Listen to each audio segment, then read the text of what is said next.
Following ecstatic receptions at Sundance, the Toronto International Film Festival, and the New York Film Festival, Luca Guadagnino's Call Me By Your Name continues to garner rave reviews. With this love story between a teenage Italian boy named Elio Timothée Chalamet and an American summer guest Oliver Armyhammer staying at his parents' cliffside mansion, Guadagnino has made one of the best movies of the year.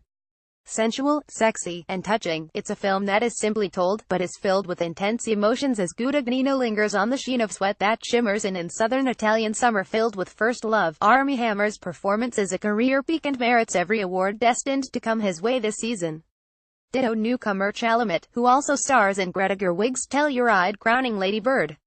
This is an erotic and mesmerizing movie that exemplifies cinematic artistry in scope, theme and tone.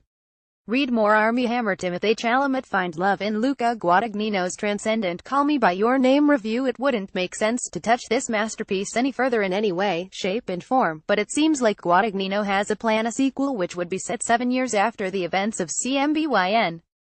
Guadagnino sat down at the BFI London Film Festival, where Call Me By Your Name played as a gala, and gave details about his plans for the follow-up. Read more. Luca Guadagnino talks Call Me By Your Name and Suspiria. I want to do a sequel because Timothée Chalamet, Armyhammer, Michael Stuhlbarg, Amira Kasser, Esther Gerrel, they are all gems, he told Screen Daily. The texture we built together is very consistent. We created a place in which you believe in the world before them. They are young but they are growing up.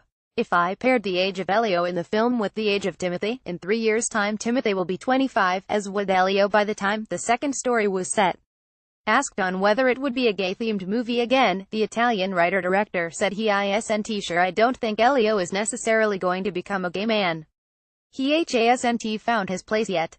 I can tell you that I believe that he would start an intense relationship with Marzia, Esther Gerrel's character, again. Guadagnino added that ideally he'd want the second film to be released in 2020. In Andre Aciman's novel, Elio and Oliver meet up 15 years later in the US. Oliver is married with a wife and children.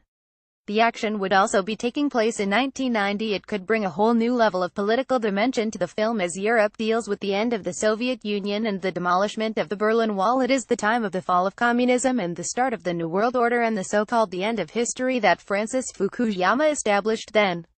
It would be the beginning of the Berlusconi era in Italy, and it would be dealing with the War of Iraq. As with any film arthouse sequel dealing with a young man, comparisons would be made to François Truffaut's The 400 Blows.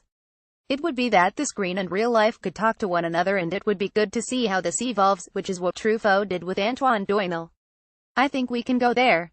The intended release date of 2020 should work well and won't conflict with Guadagnino's next movie, a remake of Dario Argento's classic red-drenched horror movie Suspiria. That film's production has been completed with last we heard some finishing touches being made on the Tom York-helmed soundtrack.